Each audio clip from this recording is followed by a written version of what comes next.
Salam dostlar, Ayvazoğlu TV efirdedir. Sizinle ben Şahəddin Elxan Mayıroğlu. Bizim qonağımız, yəni dünyasını dəyişmiş, bir də bu dünyaya gələ bilməyəcək Nəriman Həsənzadə haqqında olacaq.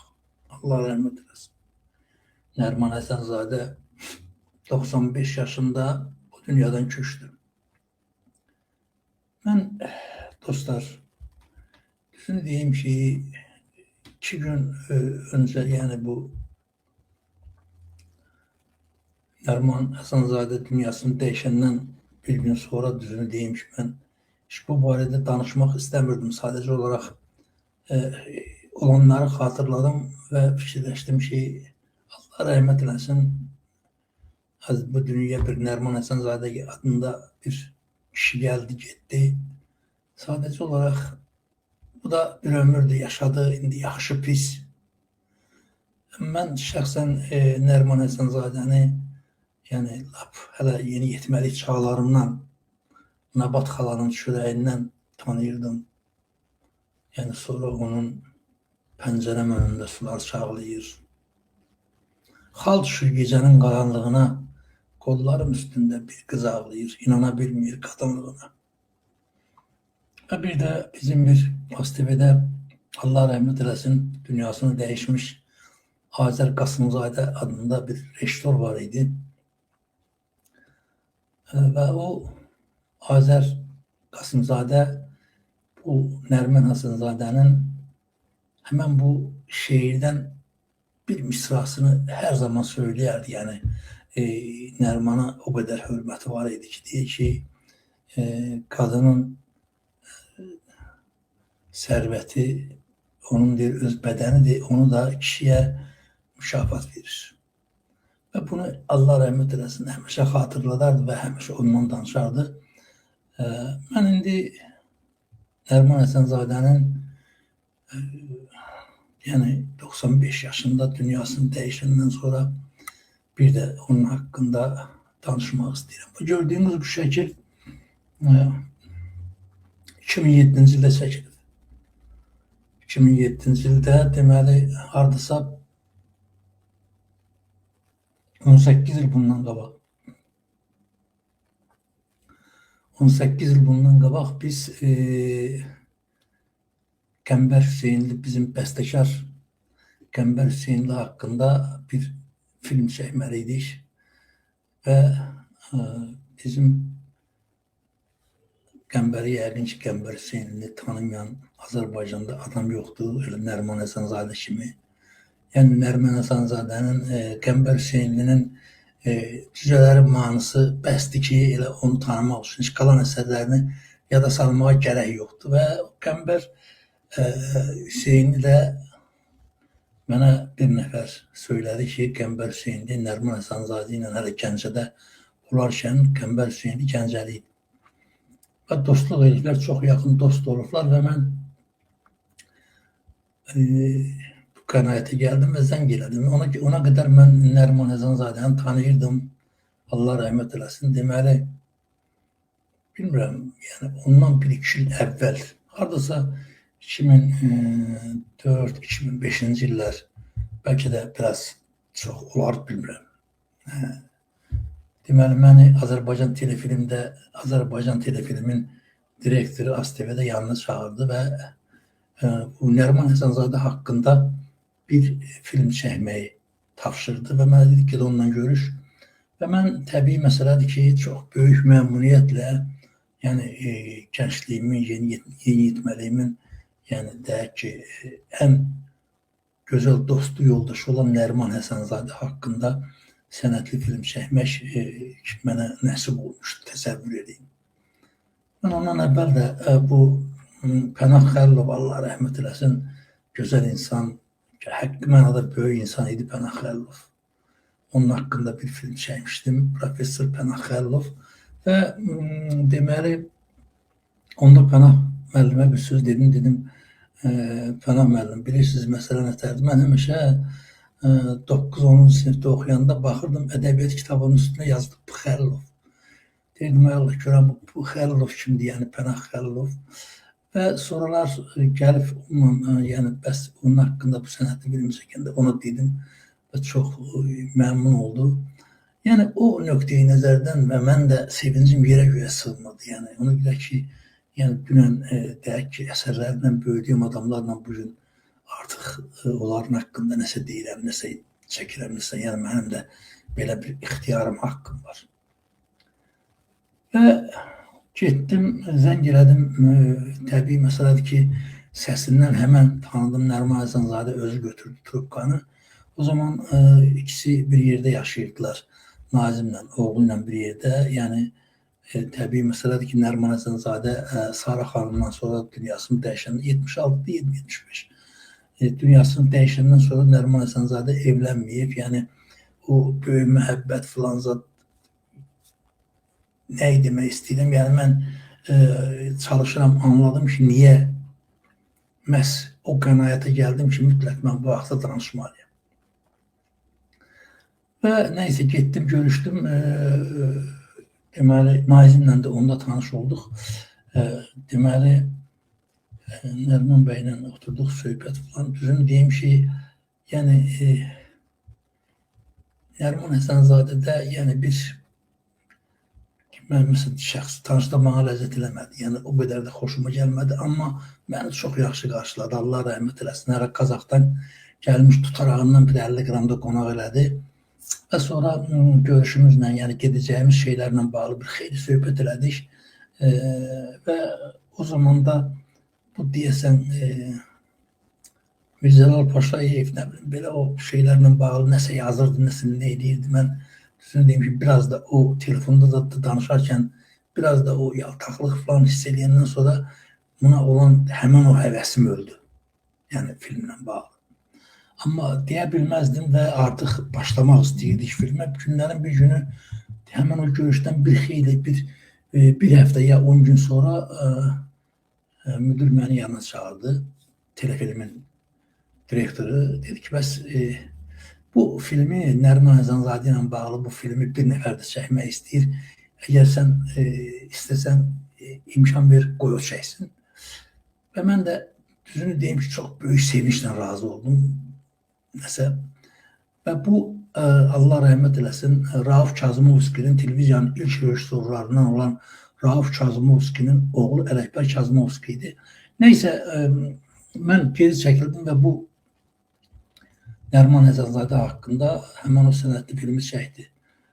Düzünü deyim ki, mən o filmə baxmamışam, yəni, amma deyirlər çox maraqlı bir film alınıb və mən ondan sonra düzünü deyim ki, yəni, həmən o, həm də o dövrdə Azərbaycanda baş verən hadisələr, yaltaqlıq, şərəfsizlik, yəni o nöqteyi nəzərdən məndə o adamlara qarşı olan həvəs az qalırdı deyək ki, ölmək üzrə idi və bu vaxtı Qəmbər Hüseynli, yəni 2007-də Qəmbər Hüseynli haqqında film çəkmək lazım gəldi və Allah rəhmət eləsin, həmən filmdə Bəxtiyar Vahabzadə də iştirak edir. O da Qəmbər Hüseynlə çox yaxın oldular. Hətta o İki Qorxu adında bir poemada yazıb Qəmbərlə ikisinin dostluğu haqqında.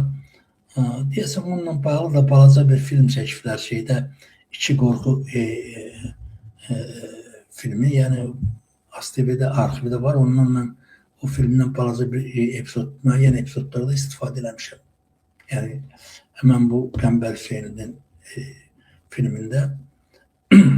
Və Nəriman Həsənzadə ilə bizim son görüşümüz həmən o 2007-ci ildə oğlu dedi, mən də şey eləyə bilmədim. Nəysə getdik Qəmbər Hüseynli haqqında Nəriman Həsənzadə danışdı. Gəncədə tanış olduq. Mən Gəncədə oxuyurdum. Pedaqoji institutda, indi universitet ediblər. Qəmbər Hüseynli də Skonlu fabriki deyilən yerdə olurdu. Şəhərdən bir dayanacaq bir tərəfə. Bir də Məmməd Rza Şıxsamanov var idi. O da böyük aktyor idi. Onunla görüşürdük. Biz üçümüz demək olar ki, bir yerdə gəzərdik. Çünki Qəmbər məni çox sevdi. Şıxsamanov da zarafatçının biri idi. Böyük sənətkar idi bunlar. görüşürdük, şəhərdə gəzirdik. Yəni Qəmbər müəllimgilin evlərinə gəlirdik, Skonu fabrikaya. Orada məhəllə deyirlər Gəncədə, həyət evləridir. Çox gözəl məhəllələri var idi. Və orada söhbətlərimiz davam edirdi. Mən də onda təzə-təzə şeir yazırdım. Samanov da bana sataşırdı bir şeirindən, aya bir şeirindən de görək. Və bizə nə vaxt şeir yazı eləyəcəksən. Ancaq Qəmbər çox qəribə idi. Qəmbər də onun kimi o siz deyə bir elə şeir yaz ki, musiqi bəstələyək ona. Da məni həvəsləndirdilər bunlar.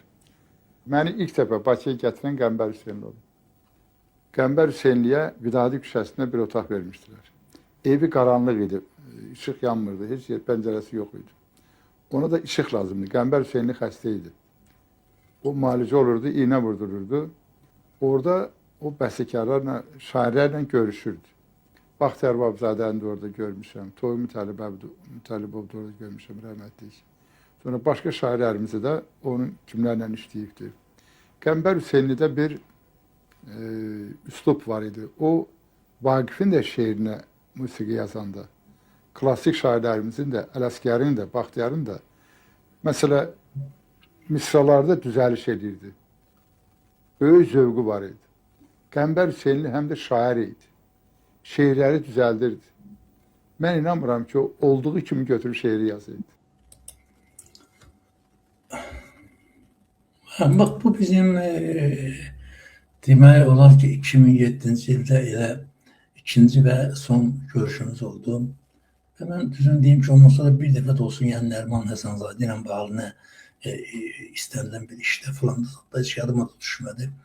Ona görə ki, mən yəni o dövüşündə, elə indinin özündə də məsələn, düzdür, Nəriman Həsənzadənin gözəl şeirləri var və mən hələ birinci dəfə onun evinə gedəndə qapısının ağzında, qapıda baxdım, ayaqqabılara gördüm, ayaqqabıların sayı çox azdı və onun o evimizin ağzında əvvəl ancaq 2 idi, onlar da mənim 2 idi. 4 oldu, sonra bir gün həmən ayaqqabılar açılıb örtüldü, bizim köhnə qapılar, bir gün də 6 oldu həmən ayaqqabılar. Yəni, ayaqqabılar şeiri Nəriman Həsənzadənin məşhur güldü, mən onu deyəndə və təşəkkür elədi ki, mən onu bilirəm və ayaqqabılardan danışdı ki, hələ dağılıb bir tərəfə və təbii məsələdir ki, və biz o Sara xanımın, yəni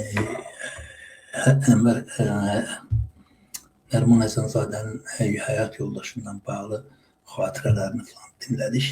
Hətta onun Sovetlərin vaxtında Bakıda xidmət edir, hərbi xidmətdə Bakıda olub. O vaxtı anası rəhmətə gedir və anası rəhmətə gedəndə hətta Nəriman Həsənzadə hərbi şahsdan qaçır. Sovet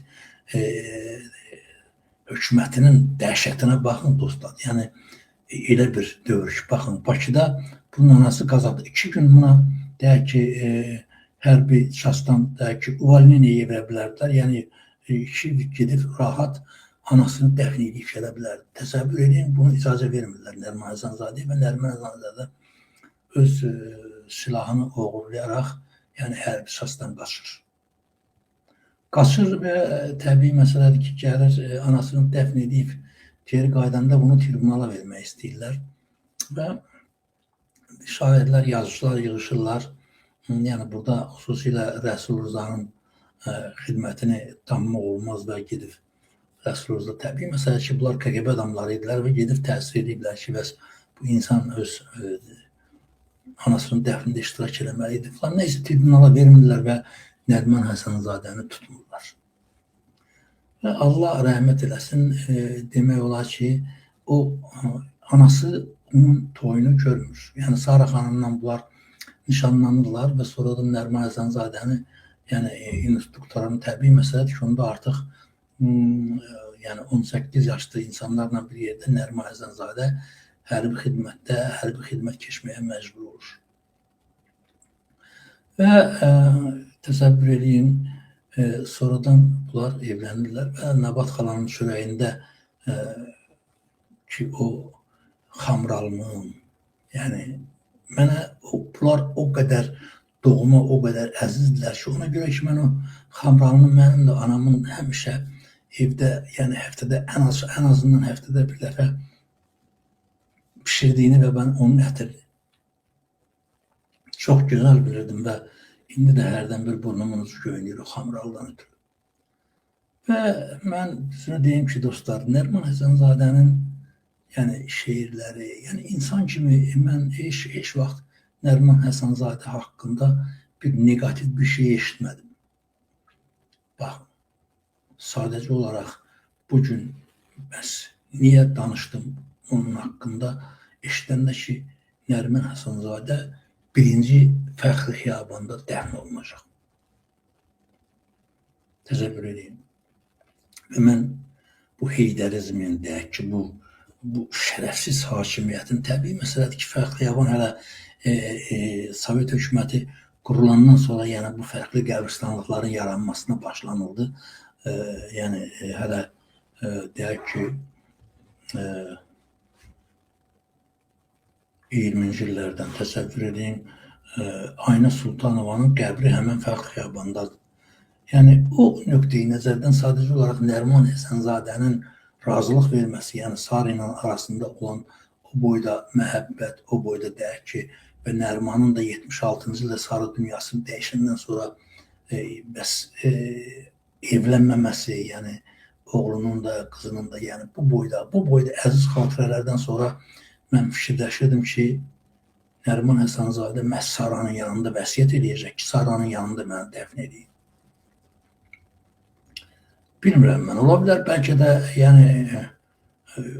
də vəsiyyət edib, amma Nazim, yəqin ki, Nazim əgər o vəsiyyət eləmiş olsaydı, mütləq bu arzusunu onun yerinə yetirərdim. Mən Azərbaycanda bilirəm bir neçə adamlar, hansı ki, yəni xalq şairləri bugün Fəxri Xiyabanda yatan adamlar, hansı ki, onlar vəsiyyət edirlər ki, dünyalarını dəyişəndə onları həyat yoldaşlarının yanında dəfn eləsinlər, Fəxri Xiyabanda yox. Amma onları aparıb Fəxri Xiyabanda bastırırlar. Yəni atalarının, valideynlərinin arzusunu yerinə yetirməyiblər. Görünür, bu da onlar üçün bir belə fəxarət və yaxud da deyək ki, vəzifəyə fulana gəlmək üçün bir şeydir. O nöqteyi nəzərdən, məsələn, mən sayırım, ancaq belə ola bilər, başqa nə cür ola bilər ki? Və bunun da, məsələn, Allah rəhmət eləsin, Hüseyin Arif ölməmişdən əvvəl vəsiyyət eləmişdik ki, məni Arifin yanında dəfn edərsiniz. Məsələn, şeydə, Ağstafada. Bugün də deyək ki, Hüseyin Arifin mən ev muzeyində doğmuşam, Allah rəhmət eləsin. Və təbii məsələdir ki, orada da dəfn edədilər. Və mən düzünü deyim ki, yəni bu məhz bu Fəxri Xiyabanın yaranması və sonradan da məhz heydərizmin bu qəbristanlığı, deyək ki, Fəxri Xiyaban adlanan qəbristanlığı öz nəslinin qəbristanlığına çevirməsi və öz, deyək ki, adamlarının, nökər naibinin orada dəfn olunmasına icazə verməsi bir növ məni ağrıtdı. Bax, 1-ci Fəxri Xiyaban, 2-ci Fəxri Xiyaban, 3-cü Fəxri Xiyaban, bax, filankəs kateqoriyada biraz aşağıdır, onu 2-ci Fəxri Xiyabana bastırın və yaxud da filankəs 3-cü Fəxri Xiyaban. Bu sadəcə olaraq, dostlar, bu sadəcə olaraq biabırçılıqdır, bu şərəfsizlikdir. Yəni, belə şey eləmək ümumiyyətlə olmaz. Mən, məsələn, bu nöqteyi nəzərdən Həsən Turabova da çox böyük, məsələn, deyək ki, hörməti oldu o ki, Daşqının yanındadır, Qurd qəbristanlığında Daşqın oğlunun yanında dəfn olunmağını vəsiyyət elədi.